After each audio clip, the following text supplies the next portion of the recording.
जिसमें से सबसे ज्यादा समझने वाला जो है वो कौन सा है? तत्सम शब्द है। सबसे ज्यादा समझने वाला है वो कौन सा शब्द है? तत्सम शब्द। एक बार समझाऊंगा, 4 एग्जाम्पल लिखूंगा, उतने में समझ में आ जाएगा, उसकी गारंटी मेरी है। ठीक है, चारों में से कोई सा भी क्वेश्चन बनेगा, क्वेश्चन का आंसर कैसे देना है, कैसे समझना है कि कौन सा शब्द कौन सा होता है, अपन उस पर चर्चा करने वाले हैं। ठीक है, ध्यान से सुनना, नोट करके लिखना है, हर चीज अपन नोट करके लिखेंगे तो ही मजा आएगा। ठीक है, देखो कुछ एग्जाम्पल लिख रहा हूं मैं। ठीक है, कैसे एग्जाम्पल लिख रहा हूं कि सबसे पहले तत्सम शब्द समझते हैं। तत्सम शब्द में अपन ने एग्जाम्पल लिख दिया अग्नि, ठीक है, कर्ण, ठीक है, अग्नि, कर्ण, धर्म,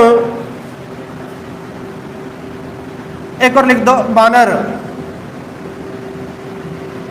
ठीक है, अग्नि, कर्ण, धर्म, बानर, ये जो है वो तत्सम शब्द के मैंने उदाहरण लिख दिए हैं कि अग्नि जो है वो कौन सा शब्द है? तत्सम शब्द है। कर्ण जो है वो कौन सा शब्द है? तत्सम शब्द है। धर्म जो है तत्सम शब्द है। बानर जो है तत्सम शब्द है। अब दिक्कत ये आती है कि समझेंगे कैसे कि भाई कौन सा शब्द तत्सम शब्द है, कौन सा शब्द तद्भव शब्द है, कौन सा शब्द जो है वो देशज है, कौन सा शब्द विशेषज है। तो देखो, अब मैं तत्सम शब्द तो ये लिख दिया, तद्भव भी लिख देता हूं। अब तद्भव जो है वो इन्हीं को लिख देता हूं। जैसे अग्नि को मैं बोल दूंगा आग, अग्नि को मैं क्या बोल दूंगा? आग। कर्ण को मैं बोल दूंगा कान, धर्म को बोल दूंगा मैं धर्म, और बानर को मैं बोल दूंगा बानर ही बोल देता हूं, हटाओ, इसमें ब बन का है, इसमें ब बकरी का कर दिया। ठीक है, अपन सबसे पहले तत्सम और तद्भव शब्द समझेंगे। देशज विदेशज तो अलग ही है, उनमें कोई पिक्चर ही नहीं है। ठीक है, तत्सम शब्द और तद्भव शब्द में क्या अंतर दिख रहा है ये बताना आपको। अंतर दिख रहा है, तत्सम शब्द में लिखे अग्नि, कर्ण, धर्म, बानर, और तद्भव शब्द जो लिखे हैं वो लिखे आग, कान, धर्म, बानर। अग्नि को मैंने आग लिख दिया है, कर्ण को मैंने कान लिख दिया है, धर्म को मैंने धर्म लिख दिया है। ठीक है, ये स्पष्ट तौर पे अपने को देखने को मिल रहा है। तो अब तत्सम शब्द और तद्भव शब्द में क्या अंतर अपने को पकड़ में आ रहा है, ये अपने को पकड़ना है। देखो, ठीक है, अच्छी बात है ये भी कि तत्सम जो है संस्कृत है और तद्भव जो है वो हिंदी है। ठीक है, होता क्या है कि अपने को ये चीजें अपन नर्सरी क्लास में पढ़ते थे। ठीक है, कब पढ़ते थे अपन? ये नर्सरी क्लास में पढ़ते थे ये कि तत्सम जो है वो संस्कृत के शब्द होते हैं और तद्भव जो है वो हिंदी के शब्द होते हैं, देशज जो है वो भारत के शब्द होते हैं और विदेशज जो है दूसरे देशों से आए हुए शब्द होते हैं। ये नर्सरी क्लास में पढ़ के छोड़ दिया अपन ने। अपने को पहचान करना है कि इनकी पहचान क्या होती है, इनकी पहचान क्या होती है। मान लो अगर कोई क्वेश्चन पूछ लिया उनने, तो अपन इसको कैसे पहचाने, 1 मिनट में ये आंसर देना अपने को। ठीक है, तो मैं कुछ पहचान बता रहा हूं, उससे विशेष तौर पे ध्यान देना। तत्सम शब्द की पहचान बताऊंगा मैं। अगर तत्सम शब्द आपने पहचानना सीख लिया तो स्वाभाविक बात है, अगर ये तत्सम नहीं है तो कौन सा शब्द होगा? ये तद्भव है। क्लियर है? मतलब अपन कौन सा शब्द पहचानने की सीखेंगे आज?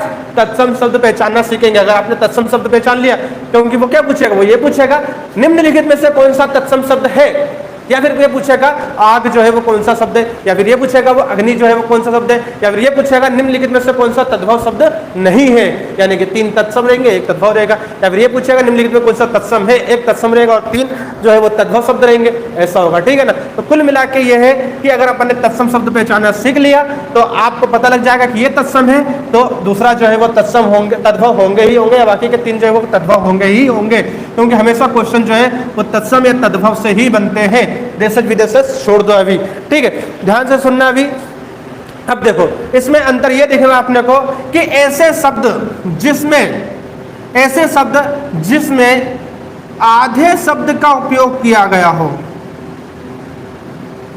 पहली पहचान बता रहा हूं मैं, ऐसे शब्द जिनमें आधे शब्द का उपयोग किया गया हो वो शब्द हमेशा और हमेशा तत्सम शब्द होते हैं। ऐसे शब्द जिसमें आधे शब्द का उपयोग किया गया हो वे शब्द हमेशा और हमेशा तत्सम शब्द होते हैं। जैसे उदाहरण के तौर पे मैंने लिख दिया अग्नि। अग्नि में आधा क्या है? ग। अग्नि में आधा क्या है? ग। तो ये कौन सा हो गया? तत्सम शब्द हो गया पहला। तो अपने को तत्सम शब्द पहचानना कैसे है? समझ में आया कि भाई ऐसे शब्द जिनको आधा लिखा जाता है वो हमेशा और हमेशा क्या शब्द होते हैं? तत्सम शब्द होते हैं। दूसरा, ऐसे शब्द जिनके ऊपर या नीचे र की रेप लगी होती है। जैसे कर्ण में ऊपर र की रेप लगी है, मृत में नीचे र की रेप लगी है। क्या लिखा मैंने कि ऐसे शब्द जिनमें या तो ऊपर र की रेप लगी हो या नीचे र की रेप लगी हो। ठीक है, ऐसे शब्द यानी कि क्या पहचानना अपने को, र की मात्रा या तो ये वाली या फिर ये वाली, ठीक है, मात्रा, ऐसे शब्द हमेशा और हमेशा तत्सम शब्द होते हैं। क्या पहचान हो गई? पहली पहचान ये हो गई भाई मेरी कि ऐसे शब्द जिनमें आधे लिखे होते हैं, आधे शब्द होते हैं, जैसे कि मैं बोल दूं अग्नि या फिर कोई बोल दो ग्वाल। ठीक है, बहुत सारे, एक शब्द से मतलब नहीं है, बहुत सारे शब्द होते हैं ऐसे, जैसे कि मैं और बोल सकता हूं ग्वाल, बोलते ना ग्वाल वाल। ठीक, ग्वाल शब्द जो हो गया वो कौन से हो गए, तत्सम शब्द हो जाएंगे।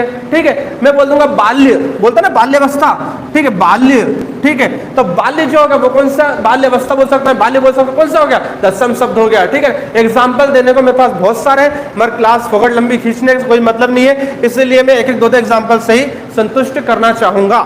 ठीक है, तो ग्वाल हो गया, बाल्य हो गया, अग्नि हो गया, जब भी ऐसे आधे शब्द आएंगे तो ये शब्द हमेशा हमेशा कौन से शब्द होंगे, तत्सम शब्द होंगे। पहली पहचान।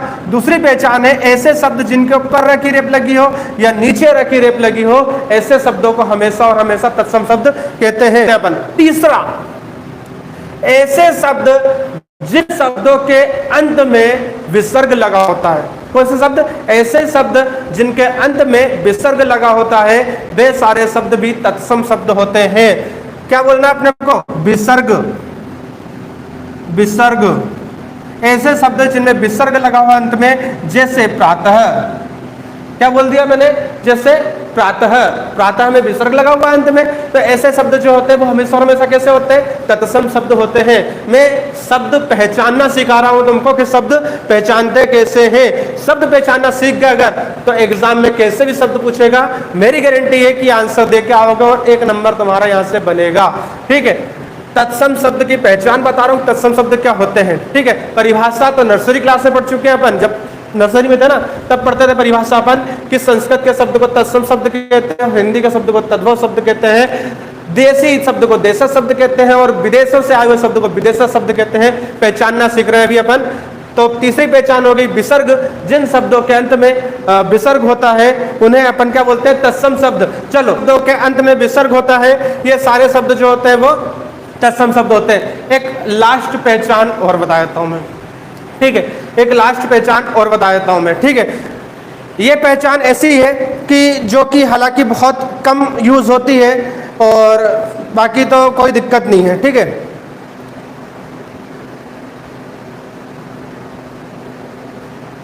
चलो एक चौथी और अंतिम पहचान बता रहा हूं मैं। चौथी और अंतिम पहचान ऐसी है कि जो कम यूज होती है, बहुत कम यूज होती है, यहां से शब्द नहीं बनते, पर फिर बता देता हूं। कल अपन जब पढ़ रहे थे शब्द, जब पढ़ रहे थे शब्द में अपन ने संयुक्त शब्द पढ़े थे कि संयुक्त शब्द जो होते हैं वो 4 होते हैं। कौन कौन से 4 पढ़े थे अपन ने? छ, त्र, ज्ञ और श। 4 संयुक्त पढ़े थे अपन ने। ठीक है, कौन कौन से संयुक्त शब्द थे? छ, त्र, ज्ञ और श। ये 4 संयुक्त शब्द अपन ने पढ़े थे। ठीक है, ऐसे शब्द जिनमें 4 शब्द का उपयोग किया जाता है, वो सारे शब्द जो होते हैं वो तत्सम शब्द कहलाते हैं।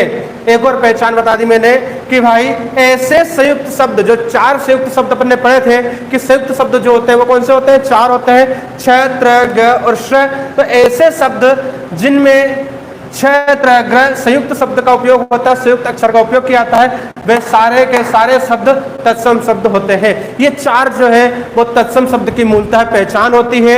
अगर आपने ये पहचान करना सीख गए तो मैं गारंटी ले रहा हूं कि शब्द विचार से आपके क्वेश्चन बनते हैं तो आपके नंबर नहीं कटेंगे, क्योंकि क्वेश्चन यही बनते हैं, निम्नलिखित में से कौन सा तत्सम शब्द है और निम्नलिखित में से कौन सा तद्भव शब्द है, निम्नलिखित में से कौन सा तत्सम शब्द नहीं है, निम्नलिखित में से कौन सा तद्भव शब्द नहीं है।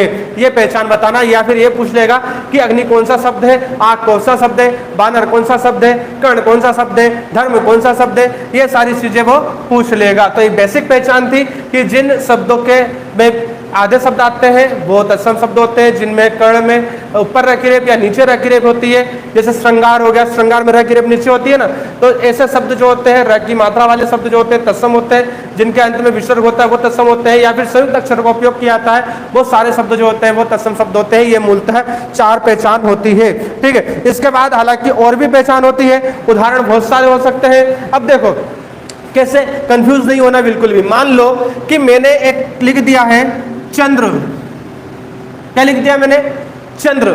चंद्र जो है वो कौन सा शब्द है? अब चंद्र जो है भाई तत्सम शब्द है। क्यों? क्योंकि र की रेप, मैंने बोला र की मात्रा होना चाहिए। अब र की रेप ऐसी लगा दो, ऐसी लगा दो या ऐसी लगा दो, बात तो वही है ना, र की रेप, ठीक है। तो चंद्र र की रेप है, इसीलिए ये जो है वो कौन सा शब्द हो गया? तत्सम शब्द। नहीं तो कल को ये मत बोलना मां साहब आपने तो खींच रहे हो, आप तो आपने ऐसा नहीं बताया था, आपने तो ऐसा और ऐसा बताया था। र की रेप मतलब र की रेप, चाहे वो ऐसी वाली हो, ऐसी वाली हो या ऐसी वाली हो, ठीक है। हाँ, नहीं तो मां साहब न ठप्पी चुम, गलत बात है, आपने ऐसा तो बताया ही नहीं था। हाँ, ऐसा नहीं है। र की रेप मतलब र की रेप, चंद्र मतलब ये कौन सा हो गया? तत्सम शब्द हो गया, ठीक है। कोई कंफ्यूजन नहीं होना है। वो र की रेप कैसे भी लगा दे, कहीं से भी लगा दे, र की रेप मतलब ये होना चाहिए कि तत्सम शब्द है, ठीक है। विसर्ग मतलब विसर्ग होता, आधा मतलब आधा होता, आधा कुछ भी लिख दे। जैसे कि अपन लिखते हैं ना, क्या लिखते हैं, यद्यपि, यद्यपि, ऐसा लिखता है यद्यपि। यद्यपि जो है वो कौन सा शब्द है? वो भी तत्सम शब्द है। क्यों? क्योंकि इसमें दादा, अब दादा के साथ दिख नहीं रहा है, उन्हें ध के साथ द मिला हुआ है। समझ रहे हो बात को? मेरी भावनाओं को समझने की कोशिश करो, ठीक है। क्या समझने की कोशिश करना है? मेरी भावनाओं को समझने की कोशिश करना, ठीक है। कि द के साथ मिला हुआ है, इसीलिए जो है वो कौन सा शब्द हो गया है? ये तत्सम शब्द हो गए हैं, ठीक है। तो ये याद रखना कि ऐसे प्रकार के क्वेश्चन ही बन सकते हो। कल को ये मत बोल देना मास्टर आपने तो ऐसा पढ़ा ही नहीं था। मैंने ऐसा पढ़ाया है, मगर क्वेश्चंस अपने हिसाब से देखना है कि इसमें क्या अपन पहचान निकाल सकते हैं। तो ऐसे बहुत सारे एग्जाम्पल मिलने वाले हैं जो कि आपको एग्जाम में देखने को मिलेंगे। तो मेरे हिसाब से अब क्लियर हो गया होगा कि तत्सम शब्द पहचानना सीख गए होंगे, तत्सम शब्द कैसे होते हैं और पहचान सकते हैं। अगर आप तत्सम सीख गए हैं तो आप तद्भव भी सीख गए हैं, क्योंकि जो तत्सम शब्द नहीं है वो श्योर है कि कौन सा शब्द है, फिर वो तद्भव शब्द है। जो शब्द तत्सम शब्द नहीं है तो तत्सम नहीं है तो कौन सा होगा? तद्भव है। इतना समझ में आ गया? और तत्सम है तो तत्सम ही है। तो आज आपको दो चीज क्लियर हो गई कि तत्सम शब्द कौन से होते हैं और तद्भव शब्द कौन से होते हैं। जिन शब्दों में ये कुछ नहीं आएगा वो शब्द कौन से हो जाएंगे? तद्भव शब्द हो जाएंगे। आगे क्लियर है? चलो।